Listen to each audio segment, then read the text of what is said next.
God is saying, why are you feeling guilty that they can't go?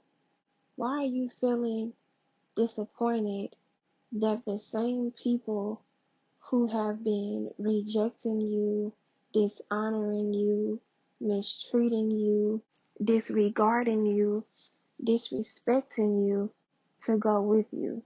Why are you expecting your enemies to be seated at your table? I know I've made a video similar to this before, but if God is saying to come and speak a word, then that's just what I'm going to do. God wants you to know how important it is to let these people go.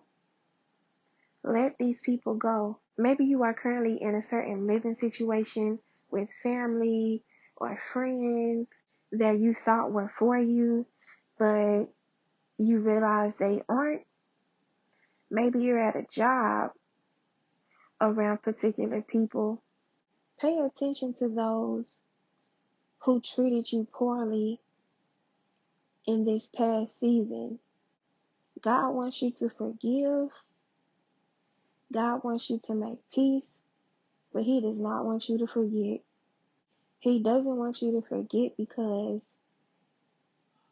these people, these same sabotagers, these same people who seem to not want to see you with anything, who seem to not want to see you doing better than them, who seem to hate once you get back to a place of peace and happiness, those same sabotagers are waiting on the opportunity to sabotage you again. If you choose to allow these people access to your blessing, to your new life, God will easily strip you of everything. Just like it says in Deuteronomy 28, just as quickly as God will bless you with something, He will take it away from you if you aren't handling it accordingly. Because how are you going to welcome pigs around what it is that God is doing? How are you going to allow snakes? That's just like if you bought a brand new, beautiful home and you bring a box of roaches into that home. What are you expecting?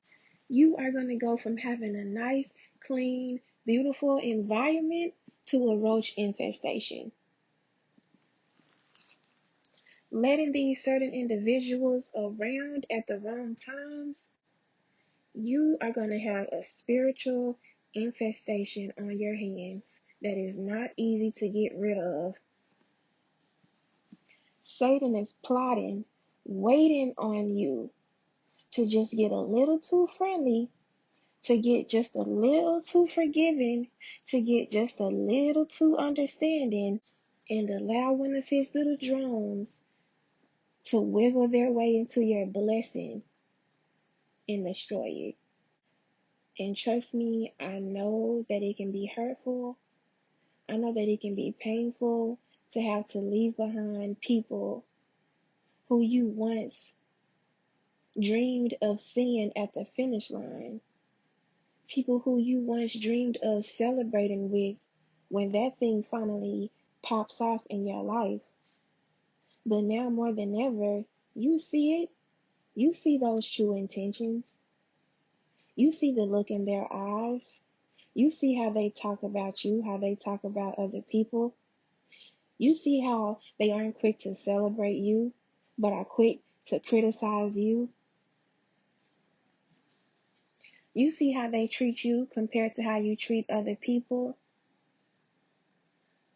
Listen, leave those people alone. If you were going to save them, they would be saved. If you were going to change them, they would be changed. If you were adding to their life, you would see it manifesting in their life. Sometimes when it's our mother, sometimes when it's our father, sometimes when it's our cousin, when it's our brother, we try to do God's work.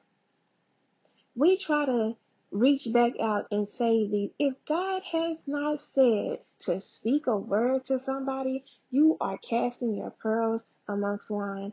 If God did not tell you to pick up the phone and have a conversation with somebody, If God didn't say today is the day that you are going to receive closure, and you go having conversations, opening up doors, the enemy is going to swallow you whole, because for one, you're not in the will of God and you are playing with fire. These people are like playing with fire. They're unpredictable and they're untrustworthy. Get used to the idea of it just being you once you cross that finish line. Get used to the idea that God is your only cheerleader. Get used to that idea, because going into this new season, thinking that you are going to be able to bring the same people, because see, I feel for a lot of you, not one person in your life can come with you. I really feel that for a lot of people, you have to change your entire circle. Entire circle. I had to learn for myself what it is that God considers an enemy and how to handle them. Yes, these people are your enemies, but it's not your place to judge them. When you start trying to decipher, what can I do to help this person? When you start trying to decipher through somebody's healing and trying to orchestrate their healing for them, and you are doing God's job and you are out of order, you are out of alignment. God says to pray for our enemies. He didn't say go sit down and have dinner with them, go see them at their house, don't go meet up with them trying to receive closure, because these people are snakes. They are like pit bulls ready to attack whenever. As soon as you think that everything is fine and dandy, as soon as you think that maybe they're making some changes in their own spiritual lives, as soon as you think that y'all are putting y'all's best foot forward in the relationship, Satan sticks out his ugly head. And I know that for any of God's children, it can be hard to stop loving someone, or I should say, stop dealing with someone, especially when we feel like we have history and things tying us together. Sometimes we can even feel compelled or obligated to sit with someone through their mess, through their temper tantrums, through all of their wrongdoings, even though they're not showing us any of that in return. That is not your responsibility. God is saying it doesn't matter if it's your mom, your dad, that is not your responsibility. Because, see, things are about to begin falling apart for the wicked. And a lot of the same people who said, oh, she ain't gonna do nothing. Oh, she's still talking about getting a car. Nah, she's still staying with her mom. I thought she would have moved out by now. She still ain't got a job. Those same people who are quick to judge you right now, those same people who are quick to put their mouths on your situation, ooh, woe to them, woe to them. Because see, when you have wisdom, wisdom can put you in a position to pray. Wisdom has had me walking away from somebody in the middle of tearing down my character and dragging my name through the mud, walking away and going to pray for them. Going to pray for them. Look, I need to pray for you.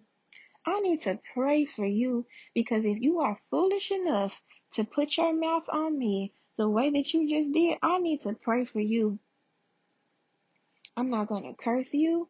I'm not going to walk around with this holier than thou attitude. I'm going to pray for you. I'm going to pray for you. Pray for your enemies. Pray that their souls will be saved. But to be honest, I don't know about you, but I know for me, there were some people that God was like, look, I'm glad you want to pray. I'm glad you're doing the right thing. But sweetie, don't waste your breath. Not on her. Not on him. Because see, what we don't realize is a lot of us are in a place of promotion. We're getting ready to be promoted. And the people around us, every single person around us, every single person that we are surrounded by is getting ready to be demoted. If somebody is already jealous of you, if somebody has already did all they can to sabotage you, and they are knocked off of their high horse and are forced to watch you rise above, how are they going to bring you any good?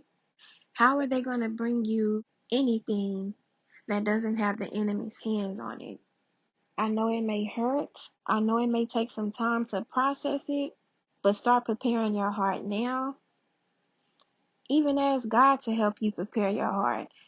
Ask God to help you see people how He wants you to see them. Because everybody cannot go with you.